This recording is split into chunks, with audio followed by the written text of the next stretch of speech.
Hello，各位好，我是 Revision Lab 修诊所的阿修，欢迎来到我的频道。如果你是第一次看我们影片，记得先点击下方订阅按钮，再打开旁边小铃铛，这样每次有新影片，你都会第一时间收到通知。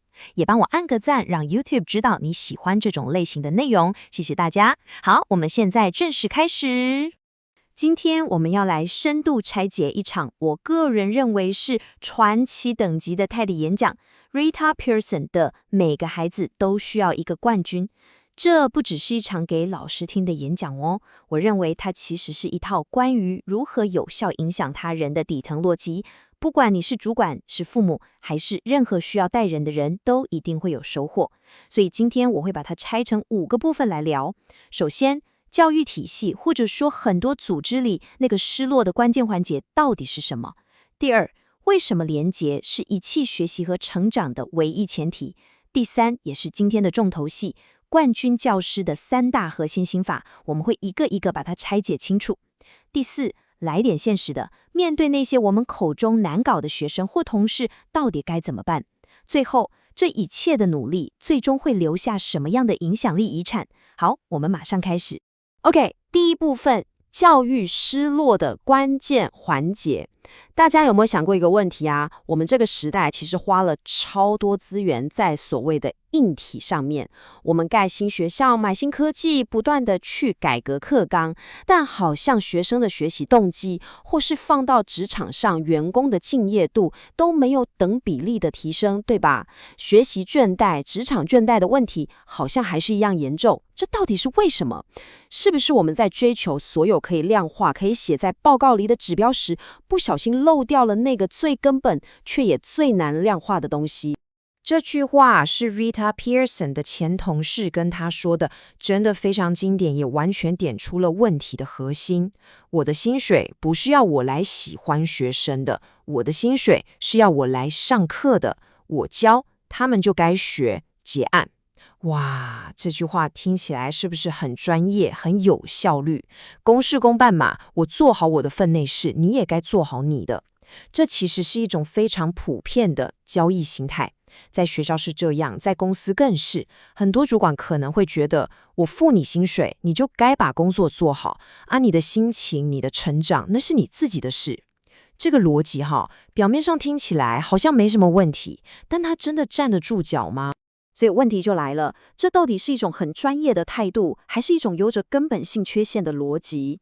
大家可以先在心里想一下，你想想看哦，如果今天一个医生，他只跟你说，我负责开药，你负责吃，你的病就该好，但他完全不关心你的心理状态、你的生活习惯，甚至你们之间连最基本的信任感都没有建立，你觉得他的治疗效果会好吗？教育或者任何形式的领导，真的可以被简化成这么冰冷的一场交易吗？好，刚刚那个问题的答案，其实 Rita Pierson 用一句话就给出了完美的解答，也直接带我们进入今天最核心的概念。我们来看第2部分，连结才是学习的唯一前提。孩子是不会跟他们不喜欢的人学习的，这句话真的太重要了，我建议大家可以把它记下来。这不是什么心灵鸡汤这是人性运作的底层逻辑。我们从脑科学的角度来看，当一个人，不管是学生还是员工，他对你抱持着负面情绪，他不信任你，不喜欢你，他的大脑其实就进入了一种防御状态，那个叫杏仁核的地方会被活化。在这种战或逃的模式下，我们负责逻辑思考、吸收新知识的前额叶皮质，它的功能是会被抑制的。你可以把它想象成，你没办法把水倒进一个盖子锁死的瓶子里，而喜欢或信任这种正向的情感，就是打开那个瓶盖的唯一钥匙。没有这把钥匙，你讲的再有道理，你的简报做得再漂亮，你的内容再好，通通都进不去。而且，这不只是 Rita Pierson 一个人的看法。你会发现，很多不同领域的大师都从各自的角度得出了完全相同的结论。你看，耶鲁大学的儿童精神病学家 James Comer 说，没有一段有意义的关系，就不会有任何有意义的学习。他强调的是有意义的关系，而不只是形式上的师生关系而已。发明家 George Washington Carver 说得更深，所有的学习都是在理解关系。学物理是理解物质跟能量的关系，学历史是理解事件跟人物的关系，但这一切的起点都是建立人与人之间的关系。最后，管理学大师 Stephen Covey 给出了最实战的建议：先去理解别人，再求被别人理解。这完全颠覆了传统那种我说你听的单向模式，对吧？重点从来就不是我们传递了多少资讯，而是对方感受到了多少的理解。好 ，OK， 理论我们懂了，连结超级重要，但重点来了，到底要怎么做？接下来这部分可以说是今天最干货、最精华的内容。我们要来拆解一个冠军教师是怎么样具体地去建立连结的，也就是他的3大核心心法。好，这3个心法分别是：第一，承认自己的不完美；第二，建立不可动摇的信念；第三，超越角色的真正关怀。我们一个一个来看，这每一步都非常关键，而且都有可以立刻应用的方法。我们来看第一个心法，承认自己的不完美。Pearson 分享了一个故事，他有一次上数学课，结果整堂课都教错了。隔天他回到教室，第一件事就是跟全班同学道歉。各位同学，我很抱歉，我昨天整堂课都教错了，我搞砸了。这是一个超级强大的动作。为什么？首先，这让老师从一个神坛上的权威变成一个会犯错的人，这瞬间就打破了权力的高墙，把距离拉近了。其次，他用行动示范了什么叫做知识上的谦逊。他让学生知道，承认错误并不可耻，反而是一种自信跟力量的展现。但最重要的一点是，这个动作建立了无价的信任。当一个领导者愿意为自己的错误负责，团队成员才会真正的信任你。这等于在创造一个心理安全区，让大家知道在这个环境里犯错是会被接纳的，而不是被惩罚。你看，学生的反应多可爱。没关系啦，Pearson 老师，你看起来那么兴奋，我们就让你继续讲下去啦。这代表什么？这代表他们之间的关系已经超越了单纯的师生，而是一种更深层的默契和情感连结了。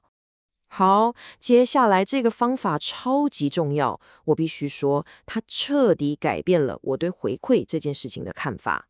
我们先来想象一个场景，你是一个学生，你很努力的考完试，结果考卷发回来，老师用红笔在上面大大的写了这个数字-18，代表你20题里面错了18题。你心里是什么感觉？是不是瞬间觉得自己笨死了，被完全否定，所有的动力跟希望好像一瞬间都被抽干了？这就是我们要谈的第2个心法，建立不可动摇的信念。而它的关键就在于回馈的框架。你看这个表格，左边是-18，这种回馈框架我们称为赤字思维，它只专注在你少了什么、错了什么。它的结果就是 Pearson 说的，它会吸干你所有的生命力，并且不断强化你是个失败者的自我认同。这其实是在巩固一种固定型心态，让你觉得自己的能力是天生的，是无法改变的。但是Pearson 怎么做？他的做法真的太聪明了。他没有写-18，他在考卷上写了+2，还画了一个大大的笑脸。学生跑去问他为什么，他说：因为你正走在成功的路上啊，你答对了2题，你没有全错。下次我们检讨完，你是不是就会表现得更好？你看，这就是进展思维。他不关注你离满分有多远，而是关注你比0分前进了多少。这不是在欺骗或溺爱哦，这是一种策略性的鼓励。他在培养学生的成长型心态，给了他们最宝贵的东西——希望。一个小小的+2，点燃了学生我也许可以更好的希望火苗。那建立信念的另一个方法，就是透过语言的力量。Pearson 每天带着他的学生念这段宣言：我是好人物，我来的时候是好人物，我走的时候会是个更厉害的人物。我充满力量，我很强壮，我值得在这里接受教育。这不只是海喊口号而已哦，这背后是有很深的心理学根据的，叫做身份塑造。很多学生，甚至很多成年人，可能内心深处都有一种冒牌者症候群，觉得自己不行，不值得。但透过每天大声的宣告，他们其实是在把潜意识里植入了一个全新的身份认同。这跟顶尖运动员在赛前的心理喊话是完全一样的道理。当你不断重复"我很强壮"，你的大脑就会开始去寻找证据来支持这个信念，进而影响你的行为。所以你看，他不只是在教知识，他是在帮学生重塑他们对自己的核心看法。第3个心法，超越角色的关怀。这个故事超温暖，也超有智慧。Pearson 提到了他的妈妈华克老师，他的办公室抽屉里永远放着这些东西：梳子、刷子、花生酱、饼干，甚至还有毛巾跟肥皂。为什么？因为他知道，一个孩子如果饿着肚子，如果因为个人卫生问题被同学嘲笑，他根本不可能专心上课。这其实就是最接地气的马斯洛需求层次理论了，对吧？你必须先满足一个人最基本的生理和安全需求，才有可能去谈更高层次的归属感、尊重，甚至是学习跟自我实现。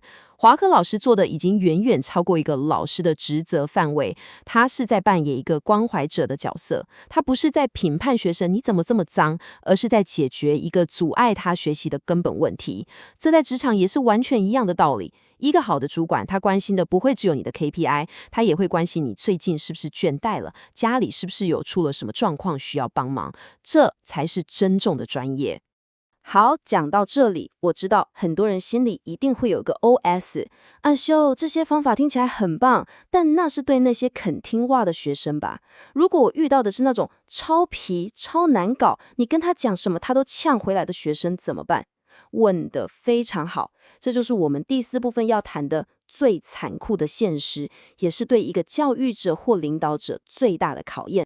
Pearson 说了一句让所有在第一线带人的人，不管是老师、主管，甚至父母，都会会心一笑的话。你知道吗？你班上最难搞的那个学生，永远不会请假，永远。这真的太真实了，对吧？那些最挑战你底线、消耗你最多能量的人，往往也是最坚持不懈出现的人。这证明了 Pearson 不是活在象牙塔里的理想家，他完全理解一线人员每天面对的挣扎跟无奈。但接下来，他给出了一个完全颠覆我们想象的观点，这一点超级重要。他说，他们之所以会一直出现，其实是在哭喊着想要跟你建立连接。这是一个非常强大的认知重构。我们通常会把这些人的行为解读成挑衅、叛逆、故意作对。但如果我们换一个镜头，把这些行为看作是他们用一种非常笨拙甚至讨厌人的方式，在寻求你的关注，在测试你会不会也像其他人一样放弃我，那整个局面就完全不同了。他们的导弹其实是在问，你真的在乎我吗？他们的坚持出席是因为内心深处他们还抱着一丝希望，希望你就是那个不会放弃他们的冠军。这个观点的转变能把我们的反应从挫折转变为同理。所以这就导向了什么是专业的冠军。Pearson 很诚实地说，你不可能喜欢你所有的学生或员工。这句话其实是给了所有教育工作者和管理者一个释放，你不需要为自己无法喜欢某个人而感到罪恶。重点从来就不是喜不喜欢，而是你的行动。一个专业的冠军是一个即使在自己感觉很糟、很疲惫、很不想理人的时候，依然能带着同理心和使命感去行动的成年人，因为他知道赌注比他个人的情绪要高得多。当 Pearson 说老师是伟大的演员，指的就是这种专业精神。这不是虚伪，这是在自己的情绪之上做出更成熟、更有价值的选择，去成就他人。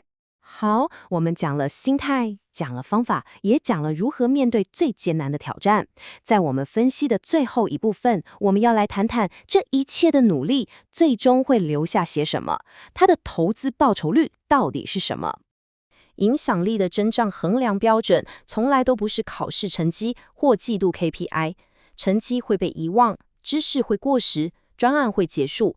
真正的影响力是那些在很多年之后还会回到你面前跟你说，老师，你改变了我的人生。Pearson 分享了他母亲过世时的场景，葬礼上来了好多他妈妈以前的学生，那些学生都已经长大成人，他们回来不是为了悼念一个教过他们知识的人，而是为了见证一份永不消失的传承。这就是建立有意义的关系所带来的最终回报。这份影响力是一份永远不会被写在财报上，却真实存在、永不磨灭的遗产。最后，我们回到这整场演讲，也是我们这次分析的核心金句：每一个孩子都值得拥有一个冠军，一个永不放弃他们、理解连结的力量，并且坚持要他们成为最好的自己的成年人。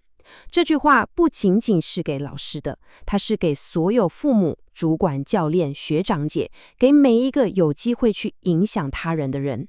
你也可以是你身边某个孩子的冠军，某个同事的冠军，某个朋友的冠军。这是一份选择，也是一份责任。不知道你是否也遇过像皮尔森老师一样的冠军，或你曾经是谁的冠军？欢迎在下面留言分享你的故事。总结一下今天的重点：第一，真正的影响力来自连结，而非权威或 SOP， 它是所有成长的基础。第二，我们可以透过3个心法去建立连结：承认不完美以建立信任，用进展思维来塑造信念，以及超越角色去展现真正的关怀。第三，即使面对最难搞的对象，也要试着重新诠释他们的行为，那可能是在渴求连结，并用超越个人好恶的专业精神去应对，因为你留下的将是一份影响深远的遗产。今天的内容就到这边，如果你也相信连结的力量，觉得这期分析对你有帮助，记得马上点赞、订阅加开启小铃铛，我们正在冲订阅，需要你的支持。我是阿修，我们下次见，拜拜。